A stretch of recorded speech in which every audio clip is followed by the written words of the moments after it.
Students, today we'll discuss the defects in the solid. The defects in the solid. So what is defect in the solid? We know in a solid particles are present, and in this unit we already discussed that we will discuss the properties of crystalline solid. हम यहाँ crystalline solid की property discuss करेंगे, तो defect भी हमें crystalline solid का ही लेना है। क्रिस्टलाइन सॉलिड वो होगा जिसमें पार्टिकल्स जो हैं वो रेगुलर मैनर में अरेंज होंगे, ठीक है।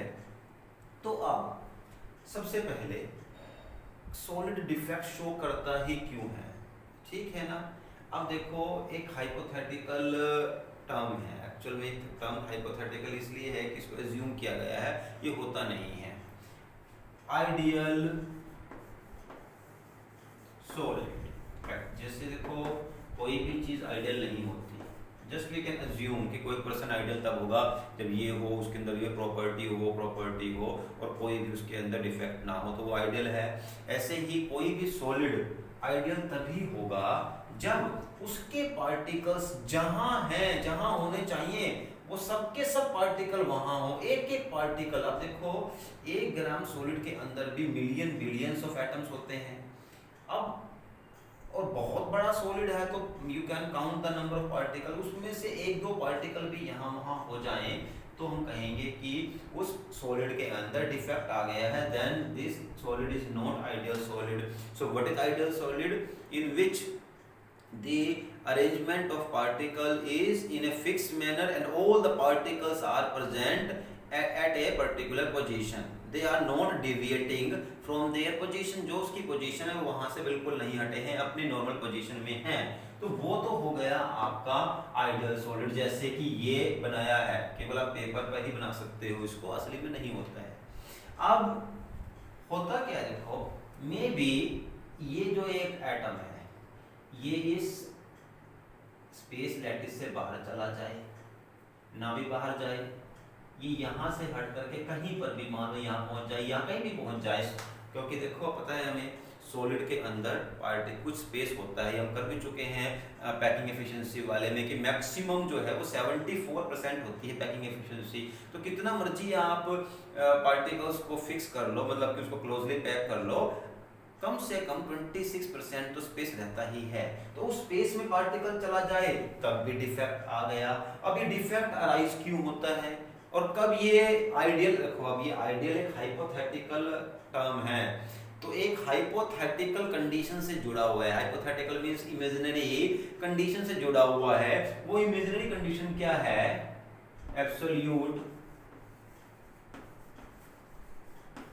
Zero temperature, absolute zero temperature. ये एक हाइपोथेटिकल टेम्परेचर है। कितना होता है ये? यू नो 0 केल्विन या फिर -273 डिग्री सेल्सियस। अब देखो 0 डिग्री सेल्सियस भी हमारे लिए बहुत हार्श है, जहां पर के वाटर की मेल्टिंग आइस जो है बनना स्टार्ट हो जाएगा, फ्रीजिंग स्टार्ट हो जाती है, और -10, -30, -40 और -50 के बाद तो ह्यूमन बीइंग के लिए सर्वाइव करना ही मुश्किल है।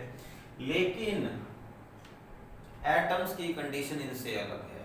ह्यूमन बीइंग से आप एटम को कंपेयर नहीं कर सकते।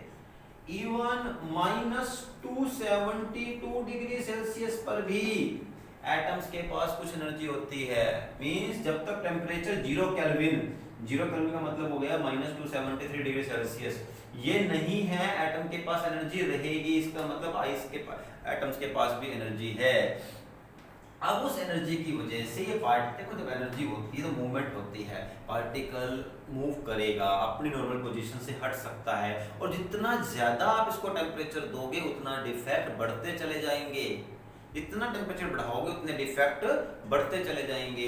तो -273 डिग्री सेल्सियस के ऊपर हर सॉलिड में डिफेक्ट होगा। अब ये टेम्परेचर तो हमारे पास अर्थ पे कहीं पर भी नहीं है, ठीक है ना। तो अर्थ पर अगर कोई भी चीज अपनी नेचुरल पोजीशन में, कंडीशन में है, तो उसमें डिफेक्ट तो होगा ही होगा, ठीक। अब लैब में ऑल्दो अभी तक इस टेम्परेचर में की 0 डिग्री सेल्सियस या -273 डिग्री सेल्सियस टेम्परेचर, इसको भी लैब में अभी तक अचीव नहीं किया गया है, ठीक है। ये भी हाइपोथेटिकल टर्म है। अब ये टेम्परेचर अचीव होगा उसके बाद देखते हैं कि जो ये बात कही गई है, क्योंकि इमेजिनरी है ये भी, कितना वहां पे प्रूव होती है। बट अभी के हिसाब से यही कहेंगे कि -273 डिग्री सेल्सियस पर सॉलिड जो है उसको हम आइडियल एज्यूम करेंगे, एज्यूम ही करेंगे, क्योंकि अभी तक तो प्रूव तो नहीं है। नाउ तो पार्टिकल अपनी पोजीशन से हट जाए वो डिफेक्ट हो गया, और 0 केल्विन से ऊपर या -273 डिग्री टेम्परेचर से ऊपर पार्टिकल के पास कुछ थर्मल एनर्जी होगी, और उस थर्मल एनर्जी की वजह से क्या होगा, ये डिफेक्ट शो होंगे। अब इन डिफेक्ट्स को ब्रॉडली 2 कैटेगरीज में डिवाइड किया गया है, ठीक है। वो कैटेगरीज क्या है, one is point defect, one is point defect, and second is line defect. अब ये पॉइंट और लाइन डिफेक्ट क्या होते हैं, देखो पॉइंट का मतलब है एक एटम या एक पार्टिकल। अब इस सॉलिड में इतने सारे, इसको पहले बनाता हूँ आइडियल, ठीक, जो होता नहीं बट बनाना पड़ेगा हमें। इसमें बहुत सारे पार्टिकल्स हैं, बहुत सारे एटम्स हैं। अब इसमें से कोई एक एटम या 2 एटम अपनी जगह से हट जाएं या बाहर चले जाएं, इसको हम कहेंगे पॉइंट डिफेक्ट। लेकिन अगर पूरी की पूरी लाइन, ये जो लाइन है पूरी की पूरी लाइन, या तो ये हट के यहाँ पहुंच जाए या ये सारे पार्टिकल बाहर चले जाएं, इस टाइप के डिफेक्ट को लाइन डिफेक्ट कहते हैं। When abnormality is centered to a point, or when irregularity or this defect is in only one particle, then it is a point defect. When this defect is in a whole line, or the particles present in a line, they show the defect, then this defect is known as line defect. And हमें line defect को study नहीं करना है, there is no need to study line defect। आपके syllabus में केवल point defect ही है, तो हम पॉइंट डिफेक्ट को ही फर्दर स्टडी करेंगे, एंड वी ट्राई कि आज ये चैप्टर हमारा पूरा हो जाए, ठीक है। लास्ट टॉपिक है, अब पॉइंट डिफेक्ट को हमें स्टडी करना है। अब पॉइंट डिफेक्ट को भी 3 कैटेगरीज में क्लासिफाई किया गया है। फर्स्ट डिफेक्ट जो 3 कैटेगरी कौन कौन सी है, stoichiometric defect, non stoichiometric, and third is impurity. Stoichiometric, non stoichiometric and impurity, ये 3 टाइप के पॉइंट डिफेक्ट्स हैं। तो सबसे पहले स्टडी करते हैं स्टोक्योमेट्रिक डिफेक्ट की। Stoichiometric defect, now what is stoichiometric, देखो थोड़ा पता चल चुका है स्टोक्योमेट्री क्या होती है आपको। जैसे NaCl है, NaCl में क्या होता है, एक Na एक Cl, तो उनके बीच में रेशो क्या आ गया, 1:1। ऐसे ही MgCl2, अब MgCl2 में क्या हुआ, अगर एक Mg है तो Cl कितने हुए, 2, ये रेशो हो गई 1:2, ये इसकी स्टोक्योमेट्री है।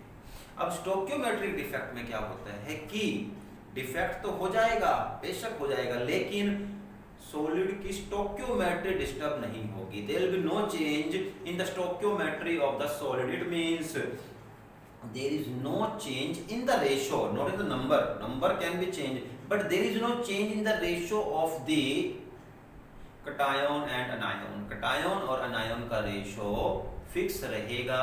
एग्जांपल ले, अगर हम क्लास की एग्जांपल से समझें कि आपके पास क्लास में 40 बच्चे हैं और 2 ही हाउसेज हैं, एक रेड हाउस है और एक येलो हाउस है। Red house 20 students, yellow house 20 students. अब इसमें क्या हो, एक रेड वाला बच्चा बाहर चला जाए क्लास से, एक चला जाए येलो वाला, तो क्या होगा, यहाँ पर 2 बच्चे बाहर चले गए, इसका मतलब वैकेंसी क्रिएट हो गई, स्पेस क्रिएट हो गया। लेकिन क्या यहाँ पर किसी तरीके का रेशो में डिस्टरबेंस आई, नहीं आई। अब 19 ही रेड के हैं, 19 ही येलो के हैं, तो रेशो तो 1:1 ही बना हुआ है। इस टाइप के डिफेक्ट में कोई भी रेशो में डिफरेंस नहीं आया, और जब पार्टिकल्स बाहर चले जाएं, जैसे अभी अब स्टूडेंट बाहर गए थे, इस टाइप के स्टोक्योमेट्रिक डिफेक्ट को बोलते हैं vacancy defect. It is known as vacancy defect. Vacancy defect में क्या होता है कि इक्वल नंबर ऑफ कटायंस और अनायंस ये सॉलिड से बाहर चले जाते हैं। और क्योंकि अब देखो सॉलिड से बाहर चले गए तो क्या होता है, देखो वॉल्यूम तो फिक्स ही है। मान लो ये पार्टिकल, इस लाइन को हटा देते हैं, अब यहाँ पार्टिकल बना देते हैं। अब एक पार्टिकल ये बाहर चला गया, एक पार्टिकल ये बाहर चला गया, ठीक। अब वॉल्यूम तो वही का वही रह गया, बट कम क्या हो गया, मास। अब अगर वॉल्यूम वही रहे और मास कम हो जाए तो डेंसिटी क्या है, वो डिक्रीज हो जाती है। इसीलिए वैकेंसी डिफेक्ट में जो डेंसिटी है वो डिक्रीज हो जाएगी, density will decrease in this type of defect, ठीक। अच्छा, सेकेंड टाइप का डिफेक्ट हमारा कौन सा होता है, जिसमें वैकेंसी क्रिएट ना हो, that is dislocation, dislocation defect, dislocation defect. देखो इसमें क्या होगा, डिसलोकेशन का मतलब क्या होता है, डिसलोकेशन मीन्स अपनी लोकेशन से हट जाना। अब इसका मतलब ये नहीं कि बाहर चले जाना, जैसे मैं एग्जांपल क्लास का लूँ कि एक रेड हाउस वाला बच्चा उठ के कहीं भी बैठ जाता है, किसी और बेंच पर, ना बेंच पर बैठे वो टीचर के पास पहुंच जाता है कोई अपना डाउट लेकर के, ठीक।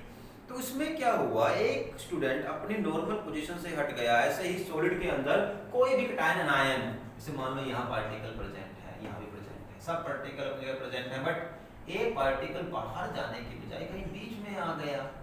अब इसमें क्या हुआ, पार्टिकल तो बाहर नहीं गया, पार्टिकल तो वहीं का वहीं रहा, तो उसकी रेशो में चेंज तो नहीं आया, बट डिफेक्ट तो आ गया। पार्टिकल कहाँ पहुंच गया, इस स्पेस को, देखो जो खाली स्पेस होता है पार्टिकल्स के बीच में, उसे क्या बोलते हैं, इंटरस्टिशियल स्पेस, इंटरस्टिशियल स्पेस। आपने ये +1 में भी किया हुआ है, और अभी भी किया था हमने पैकिंग एफिशिएंसी में, कि मैक्सिमम जो है पैकिंग एफिशिएंसी 74% तक ही पॉसिबल है हर चीज में। चाहे आपके पास वो आयरन का बहुत ही सॉलिड कोई पीस क्यों ना हो, उसमें भी पार्टिकल के बीच में कम से कम 64% तो स्पेस है ही है, क्योंकि मैक्सिमम पैकिंग एफिशिएंसी कितनी है, 74%, तो 26% तो स्पेस होता ही है, and that space is known as interstitial space. और पार्टिकल अगर उस इंटरस्टिशियल स्पेस में आ गया है तो उस डिफेक्ट को हम डिसलोकेशन डिफेक्ट या फिर इंटरस्टिशियल डिफेक्ट बोल सकते हैं। अब इसमें डेंसिटी में कोई फर्क नहीं आएगा, पार्टिकल बाहर नहीं गया है, पार्टिकल बाहर नहीं गया है तो डेंसिटी जो है वो remain same, it will remain the same, ठीक। अब हमें थोड़ा सा ना पर्टिकुलर कंडीशन भी करनी है वैकेंसी और डिसलोकेशन के रिगार्डिंग। अब देखो जैसे ये वैकेंसी डिफेक्ट है, ठीक। अब ये वैकेंसी डिफेक्ट आयोनिक सॉलिड में भी पॉसिबल है और नॉन आयोनिक सॉलिड में भी पॉसिबल है, दोनों में ही, आयोनिक एंड नॉन आयोनिक दोनों में पॉसिबल है, क्योंकि वैकेंसी मींस पार्टिकल का बाहर जाना। अगर ये जो स्टोइकियोमेट्रिक डिफेक्ट है वैकेंसी वाला, अगर ये पर्टिकुलरली हो रहा है कटायन और अनायन के केस में, मींस आयोनिक सॉलिड में, अगर वैकेंसी डिफेक्ट आयोनिक सॉलिड में है तो इसका एक पर्टिकुलर नाम है, साइंटिस्ट के नाम पर है Schottky defect, Schottky defect, SCHOTTKY, Schottky defect. Schottky defect is a type of vacancy defect which occurs in the ionic solid। ये ionic solid के अंदर होने वाला एक particular defect है, यानी कि इसमें equal number of cation and anion ये लैटिस या solid से बाहर जाएंगे, ठीक। अब ध्यान देना, क्योंकि equal number of cation and anion बाहर जा रहे हैं तो इसमें कोई भी रेशो में चेंज नहीं आएगा कटायन आयन की। दूसरी चीज, ये सॉलिड इलेक्ट्रिकली न्यूट्रल रहेगा। न्यूट्रल क्यों रहेगा, क्योंकि इसमें कटायन और अनायन उनके अंदर कोई डिफरेंस नहीं आया, मींस सॉलिड के अंदर ना तो पॉजिटिव चार्ज बढ़ा है ना नेगेटिव घटा है, या उसका वाइस वर्सा कर सकते हैं, क्योंकि चार्ज का कोई डिफरेंस नहीं आया है। दैट्स व्हाई इस टाइप के डिफेक्ट, शॉर्टकी डिफेक्ट में जो सॉलिड होगा वो इलेक्ट्रिकली न्यूट्रल रहेगा। और ये हम कर ही चुके हैं, क्योंकि इसमें पार्टिकल बाहर जा रहे हैं तो डेंसिटी जो है वो डिक्रीज होगी, ठीक। अच्छा, सेकंड जो आपका डिसलोकेशन है, अगर ये आयनिक सॉलिड में हो तो, देखो आयनिक के रिगार्डिंग एक अलग कैटेगरी दी गई है। अगर ये आयनिक में हो तो इसको बोलते हैं Frenkel defect, FRANKEL, Frenkel defect. अब देखो फ्रेंकल डिफेक्ट का किस पर्टिकुलर कंडीशन में पॉसिबल है, तो उससे आपके लिए एग्जाम्पल को याद करना भी आसान हो जाएगा। देखो कैसे ये क्या होता है फ्रैंकल में या डिसलोकेशन में कि पार्टिकल जो है वो वैकेंट स्पेस में चला जाए, लेकिन ये इतना आसान नहीं होता। कैसे, मैं एग्जांपल लेता हूँ। जैसे ना आपने, क्योंकि देखो हमने क्या कहा था कि सॉलिड में जो एटम्स हैं उनको हमने कैसे कंसीडर किया था, लाइक द स्फीयर्स और बॉल्स। अब मान लो आपके पास ना एक फुटबॉल्स हैं, ठीक है, और आपने एक रूम में फ्लोर के ऊपर जितना में मैक्सिमम जितना पॉसिबल था उन बॉल्स को क्लोजली पैक कर दिया। अब पूरे फ्लोर पर आपने बॉल्स फैला दी हैं बिल्कुल क्लोजली, बिल्कुल जितना उनके बीच में मिनिमम स्पेस है। अब उस स्पेस के अंदर आप सोचो कि एक और बॉल आ जाए, नहीं आएगी, लेकिन उस फुटबॉल के स्पेस में टेनिस बॉल आ सकती है, ठीक है। इसका मतलब अगर आपका सॉलिड दो टाइप के पार्टिकल से बना हुआ है, एक बड़े पार्टिकल और एक छोटे पार्टिकल, तो छोटा पार्टिकल जो है वो बड़े पार्टिकल के स्पेस में जाकर के फिट हो सकता है। इसीलिए डिसलोकेशन डिफेक्ट या फिर फ्रैंकल डिफेक्ट, फ्रैंकल तो एक पर्टिकुलर हो गया आयोनिक के लिए, अगर ये डिफेक्ट शो करना है तो उसके लिए जरूरी है कि आपके पार्टिकल के बीच में लार्ज डिफरेंस हो, कैटायन एनायन के बीच में लार्ज डिफरेंस हो, उनके रेडियस में, उनके साइज में। अगर पार्टिकल के बीच में लार्ज डिफरेंस है तो स्मॉल पार्टिकल जो है लार्ज पार्टिकल के इंटरस्टिशियल स्पेस में जाकर के फिक्स हो सकते हैं। जैसे ये वाला पार्टिकल उठ करके यहाँ पहुंच गया इंटरस्टिशियल स्पेस में, ये वाला उठ के यहाँ पहुंच गया, इस डिफेक्ट को हम फ्रैंकल डिफेक्ट बोलते हैं in the case of ionic solid. अब एग्जांपल अगर देखो आपको याद करने की बहुत ज्यादा इसमें जरूरत नहीं है, समझ कर सकते हो। जैसे कि Ag के जितने भी हैं, although AgI,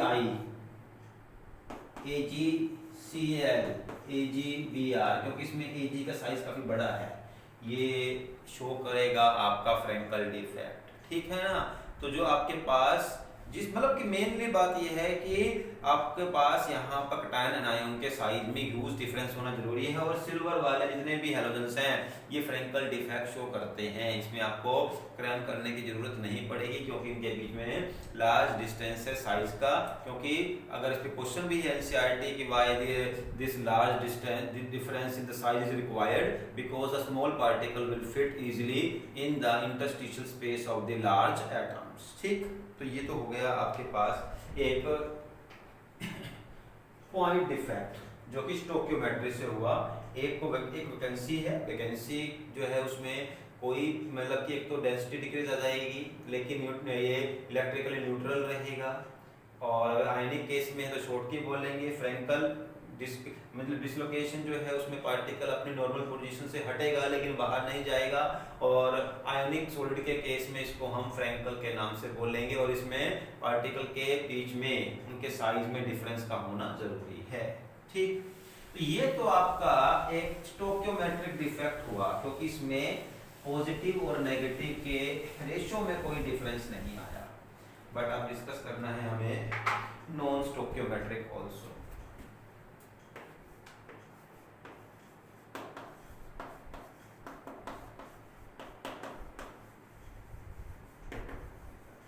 non stoichiometric defect. अब देखो क्या होता है, नॉन स्टोक्योमेट्रिक का मतलब होगा कि अब कैटायन और अनायन के रेशो में डिफरेंस आएगा, it will not remain the same. अब क्या होगा इसमें, देखो यहाँ पर दो कंडीशन पॉसिबल हैं। फर्स्ट कंडीशन क्या पॉसिबल है कि आपके पॉजिटिव वाले पार्टिकल्स बढ़ जाएं, दूसरी कंडीशन क्या है कि नेगेटिव वाले पार्टिकल्स बढ़ जाएं। एंड वी नो सॉलिड में जो पॉजिटिव वाला पार्टिकल है उसे हम क्या बोलते हैं, मेटल। जैसे AgBr, अब Ag में Ag सिल्वर है तो मेटल है, पॉजिटिव वाला पार्ट भी होता है।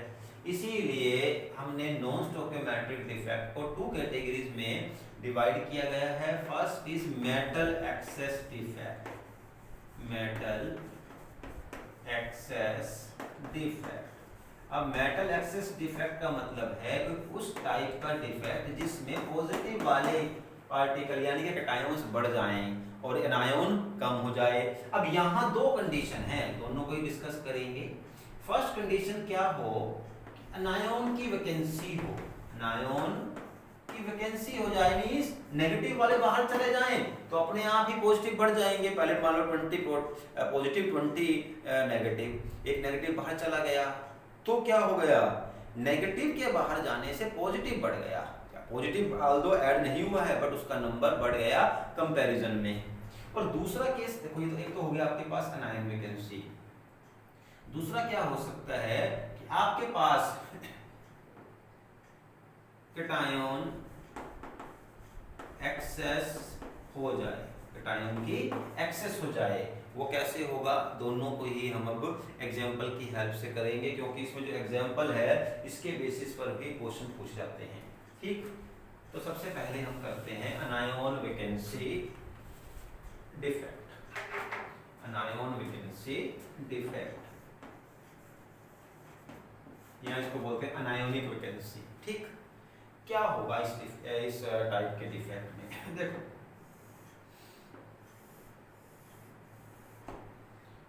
यहाँ पर एटम्स हैं, ठीक है, पॉजिटिव चार्ज, मींस इसको आपने ऐसे कंसीडर करना है कि इसमें एक पॉजिटिव है तो एक नेगेटिव है, जैसे ये positive negative positive negative positive negative.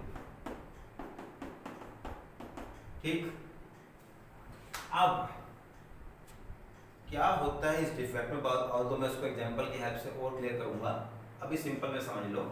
इस डिफेक्ट में होता क्या है कि अनायन बाहर चला जाएगा, लेकिन ध्यान देना उसका इलेक्ट्रॉन बाहर नहीं जाएगा। अभी मैं एग्जांपल लूंगा तो वहां क्लियर हो जाएगा क्या क्यों हो रहा है, कैसे हो रहा है। अभी जस्ट समझने के लिए कि अनायन वैकेंसी डिफेक्ट में अनायन बाहर चला गया, अपना इलेक्ट्रॉन उसने वहीं रख दिया, ये मैं इसको EL कर देता हूं इलेक्ट्रॉन समझने के लिए, इलेक्ट्रॉन यहीं रह गया।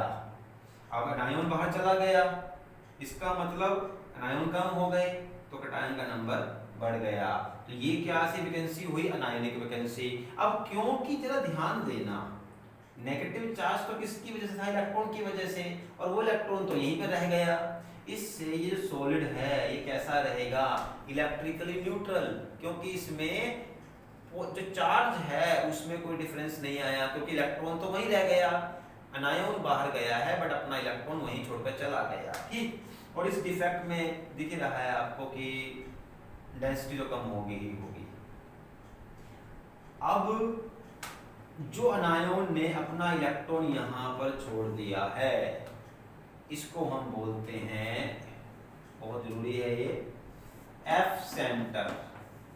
एफ सेंटर, इसका जो नाम है फार्बजन जेंटर, फार्बर जेंटन एक नाम दिया हुआ है, ऑल्दो एफ सेंटर से ही आएगा। ठीक, फार्ब जेंटर, ये जो एफ सेंटर है, अब क्या हुआ, what is F centre, F centre is the position when anion leaves the solid and the electron takes the position of anion। जब किसी डिफेक्ट में अनायन की पोजीशन को उसका इलेक्ट्रॉन अक्वायर करे या ऑक्यूपाई करे, तब उस पोजीशन को एफ सेंटर बोलते हैं। So F centre is the position in the solid where the electron takes the position of the anion. Electron जो है अनायन की पोजीशन को ले लेता है, उसे हम एफ सेंटर बोलते हैं। ठीक, अब इसका क्या इफेक्ट है, होता क्या है, देखो आपने पढ़ा हुआ है +1 में कि कोई चीज कलर कब प्रोड्यूस करती है, और कि अब इलेक्ट्रॉन होते हैं, इलेक्ट्रॉन जंप करते हैं, जब एनर्जी मिलेगी, जब वो अब जो जंप करके पहुंच गया, this position is known as excited position. अब एक्साइटेड पोजीशन पर कभी इलेक्ट्रॉन स्टेबल नहीं होगा, वो नीचे आएगा, और नीचे किस फॉर्म में आएगा, वेव की फॉर्म में आएगा। अब जब वेव की फॉर्म में आएगा उसकी कुछ वेवलेंथ होगी, एंड वी नो कलर किस पे डिपेंड करता है, वेवलेंथ पर। कलर किस पे डिपेंड करता है, वेवलेंथ पर। तो जब वो नीचे इलेक्ट्रॉन आएगा और कुछ वेवलेंथ प्रोड्यूस होगी, उस वजह से कलर भी प्रोड्यूस होगा। इसीलिए एफ सेंटर जो है ये कलर के लिए रिस्पॉन्सिबल है। आप किसके लिए, जो क्वेश्चन आने वाला है वो डिस्कस कर लेते हैं। Yellow colour in the NaCl, salt में येलो कलर प्रोड्यूस हो जाएगा, किसकी वजह से, एफ सेंटर की वजह से। और सोल्ट जो है वो अनायोनिक वैकेंसी शो करेगा कैसे, अभी डिस्कस करते हैं। इसको करना है हमें with the help of an example, क्योंकि इस एग्जांपल से क्वेश्चन बन जाता है। एक पर्टिकुलर एग्जांपल है ये, देखो कैसे समझना है आपको, इसमें से क्वेश्चन कैसे बनेगा वो डिस्कस करते हैं। आपने NaCl ले लिया, प्योर NaCl ले लो, ठीक है, यहाँ पे ले लिया NaCl, और ये आपने यहाँ पर सोडियम के वेपर्स, सोडियम का वेपर मींस ओनली सोडियम के एटम्स होंगे, सोडियम को हीट किया तो उसके वेपर्स बन गए, यानी कि NaCl को आपने सोडियम के वेपर्स में एक बार हीट किया, थोड़ा एनर्जी दी उसको, ठीक। अब जरा ध्यान देना, इतना पता होना चाहिए आपको कि कोई भी एटम अगर अलग होगा तो उसमें से इलेक्ट्रॉन को रिमूव करना बड़ा आसान है। अगर वो एटम्स ग्रुप में होंगे तो वहां से इलेक्ट्रॉन को रिमूव करना बड़ा मुश्किल है। अब देखो ये NaCl है, अब इसमें मैं अगर छोटे से पार्ट को भी बड़ा करूं तो वो कुछ इस तरीके से दिखाई देगा कि एक Na और एक Cl, एक Na एक Cl, ठीक। और अब इसमें क्या होगा, देखो अब पता होना चाहिए आपको वैसे NaCl में हर एक Na 6Cl से कवर्ड होता है और हर एक Cl 6Na से कवर्ड होता है। तो इस तरीके से ना हर एटम एक दूसरे से कवर्ड है, तो इस कंडीशन में इलेक्ट्रॉन को रिमूव करना आसान नहीं होता। अब ये जो आपने Na के वेपर्स रखे हुए हैं इसके अंदर, it is atmosphere of sodium vapours, आप इसको अब जो इसमें हीटिंग की थी दोबारा से आप हीटिंग बंद कर दो, जब ये कूल हो जाएगा Na के एटम इसके ऊपर आकर के डिपॉजिट हो जाएंगे, ये Na के एटम यहाँ पे आ जाएंगे। अब जरा ध्यान देना, देखो अभी हमने क्या कहा है, NaCl में क्या होता है, Na इलेक्ट्रॉन किसको देगा, Cl को। अब ये जैसे आपने किया है कि डिस्प्लेसमेंट में क्या होता है, more reactive replace less reactive. अब Na is more reactive in the vapour form, क्योंकि इलेक्ट्रॉन इजीली रिमूव करेगा, जो देखो रिएक्टिविटी का मतलब होता है इलेक्ट्रॉन को इजीली रिमूव करना।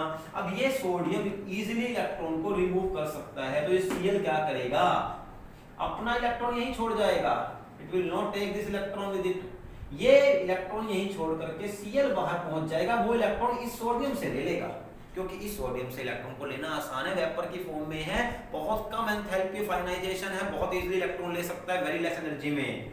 तो Cl बाहर चला गया, तो डिफेक्ट कौन सा आ गया, अनायन वैकेंसी, क्योंकि Cl क्या था यहाँ पर अनायन, अनायन की वैकेंसी हो गई।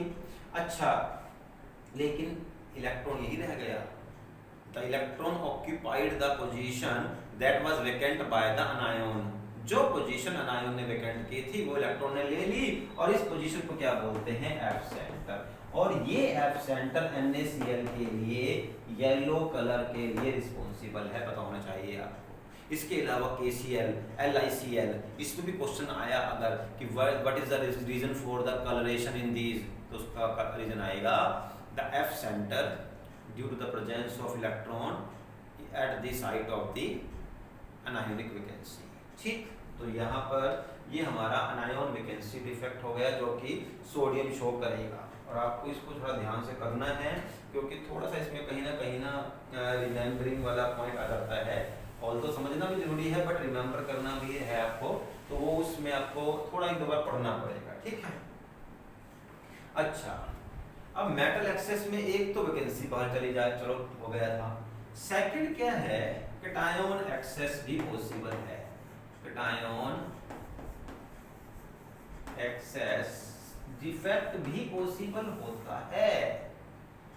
अब कैसे कैटायन की एक्सेस हो जाएगी, देखो ये क्वेश्चन कई बार आ चुका है बोर्ड में भी कि why the ZNO shows colour और yellow colour on heating, ZNO का भी येलो कलर हो जाता है पर हीट करने पर।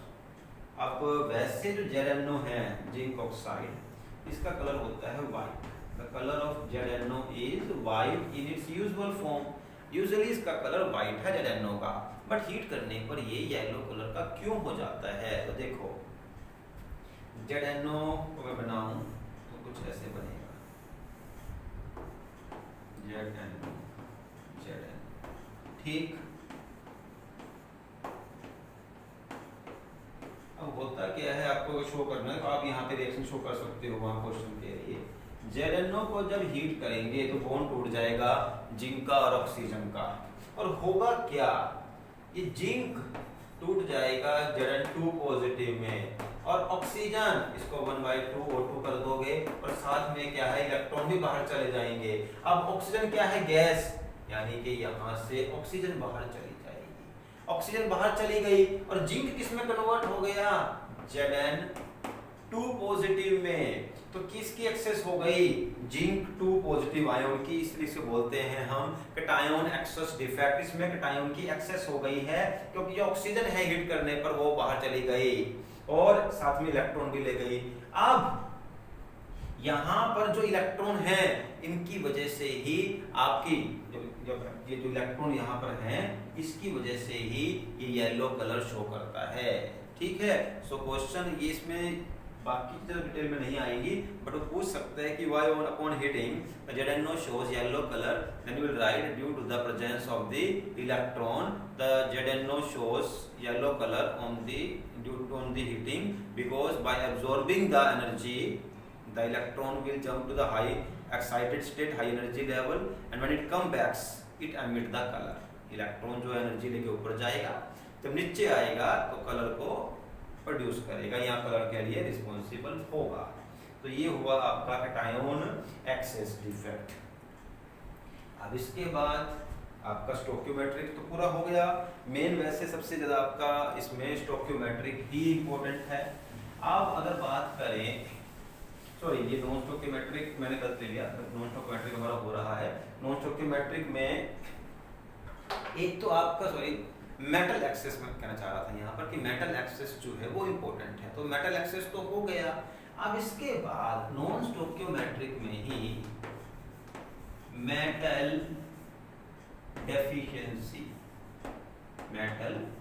डेफिशिएंसी डिफेक्ट भी होता है। तो मेटल डेफिशिएंसी का मतलब क्या है, जिसमें पॉजिटिव वाले पार्टिकल्स कम हो जाए, ठीक है। तो मेटल डेफिशिएंसी का मतलब क्या है, पॉजिटिव या कैटायनिक पार्ट कम हो जाए। अब वो कैसे होता है देखते हैं। देखो ये एक ना पर्टिकुलर केस है, वैसे अभी थोड़ा सा आपको ये यूनिट जो है हमें प्लस 2 में करनी है, बट थोड़ा सा मैं आपको यहाँ हिंट देता हूँ, आपने ये प्लस 1 में भी नहीं किया था। D block elements, D block elements जो है वो S और P के बीच में होते हैं, ठीक है। और डी ब्लॉक एलिमेंट्स के जो एलिमेंट हैं या डी ब्लॉक के जो एलिमेंट्स हैं उनकी बहुत ही पिक्यूलियर और पर्टिकुलर एक प्रॉपर्टी है।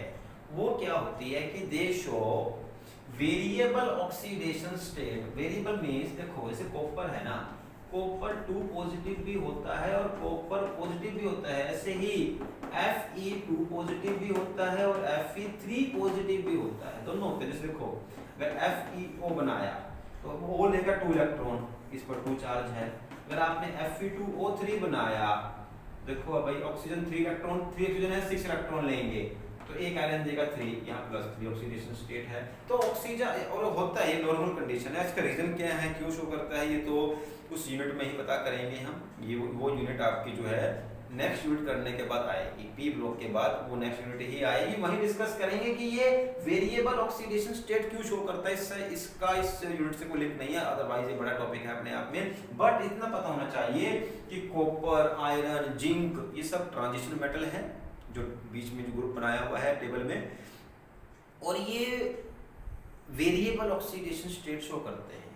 अब इसका मतलब क्या हुआ, अगर आपके पास कोई क्रिस्टल हुआ FeO का, तो उसमें क्या होगा, जैसे मान लो FeO का है,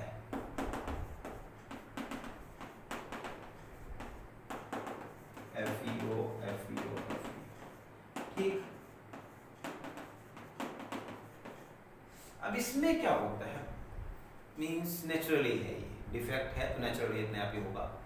कोई मेटल जैसे ये वाला है, ये क्या करेगा, यहाँ पर ये Fe2 की बजाय Fe3 आयन बन जाएगा, Fe2 से Fe3। एक और मान लो ये बन गया Fe2 से Fe3।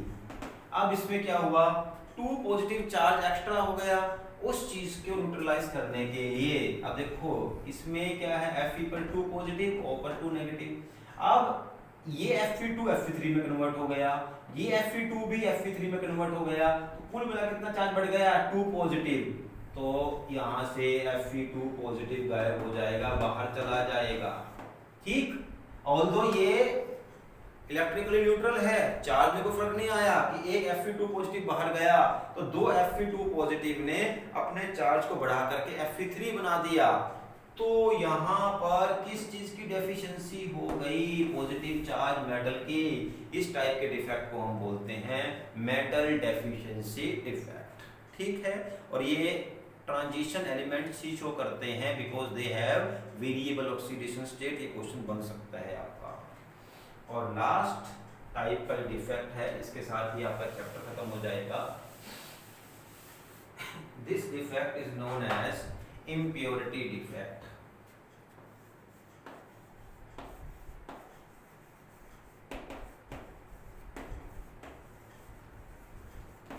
impurity defect, देखो अब impurity defect का मतलब भी काफी क्लियर है। impurity मीन्स कुछ किसी impure चीज को ऐड कर देना किसी प्योर के अंदर। फॉर एग्जाम्पल आपके पास NaCl है, और जो मैं करवा रहा हूँ लगभग इसी में से कोई ना कोई एग्जाम्पल आपके पास आ जाएगा बोर्ड में। आपके पास NaCl है, ठीक, NaCl का सॉलिड है। अब Na पर चार्ज क्या है, पॉजिटिव, 1 पॉजिटिव, Cl पर 1 नेगेटिव। अगर आप इसके अंदर सपोज SrCl स्ट्रोंशियम क्लोराइड को ऐड कर दो, ठीक है। अब इम्प्योरिटी है, अगर आप ये इम्प्योरिटी ही है ना, और आपने इसमें ऐड की है, तो क्या होगा, यहाँ पर SrCl2 ऐड कर दिया। Sr पर चार्ज कितना है, 2 पॉजिटिव, तो Cl तो नेगेटिव है ही है। अब ये क्या होगा, Sr2 पॉजिटिव क्या करेगा, देखो ये किसी एक मींस देखो जब ये आएगा तो इसको रिप्लेस करेगा, ठीक। यहाँ पर आ गया Sr, ये Na या तो बाहर जाएगा यहाँ आ जाएगा, इसने Na को रिप्लेस कर दिया। और Sr पर चार्ज कितना है, 2, तो ये 2 Na मींस 2 कैटायंस को रिप्लेस कर देगा, ठीक। और इस टाइप के डिफेक्ट को हम क्या बोलते हैं, इम्प्योरिटी डिफेक्ट। तो इम्प्योरिटी डिफेक्ट तब होता है जब हम प्योर मेटल के अंदर या प्योर सब्सटेंस के अंदर किसी इम्प्योर सब्सटेंस को ऐड करते हैं। और ऑल्दो इसको हम बहुत डिटेल में नहीं करेंगे क्योंकि इम्प्योरिटी डिफेक्ट की वजह से आपके फिर N और P टाइप के सेमीकंडक्टर बनते हैं, लेकिन वो आपके सिलेबस में इस बार नहीं है, तो इसलिए हम इसको फर्दर डिस्कस ज़्यादा नहीं कर सकते।